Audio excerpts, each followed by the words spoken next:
நீதிமானை ஆசீர்வதித்து உயர்த்துகிற நல்ல கர்த்தருக்கு துதியும் கனமும் உண்டாகட்டும்.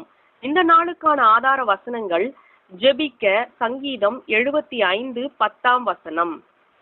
நீதிமானுடைய கொம்புகளோ உயர்த்தப்படும். துதிக்க சங்கீதம் 89:24. என் நாமத்தினால் அவன் கொம்பு உயரும். கர்த்தருக்கு பயந்து உண்மையாய் நடந்து நீதியின்படி வாழ்வதால் நமக்கு என்ன பயன் என்று இக்கால சந்ததியினர் நினைக்கிறார்கள். கர்த்தருக்கு பயந்து உண்மையாய் நடந்து நீதியை கைக்கொள்வதினால் நமக்கு என்ன பயன் என்று இவ்வுலகத்தார் நினைக்கிறார்கள்.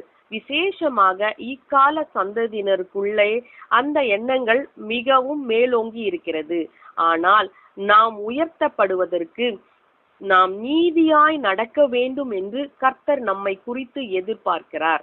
நீதிமான்களுடைய கொம்பை உயர்த்துவேன் என்று கர்த்தர் நமக்கு வாக்கு கொடுத்திருக்கின்றபடியால் நாம் நீதியாய் நடக்க கர்த்தர் நமக்கு கிருபை செய்ய வேண்டும் என்றும், நியாயத்தை கை கொண்டு அதிலே நிலைத்திருக்க கர்த்தர் நமக்கு பலனையும் பரத்திலிருந்து ஒத்தாசையையும் அனுப்ப வேண்டும் என்று இந்த நாளில் நாம் காத்திருந்து ஜெபிக்கலாம்.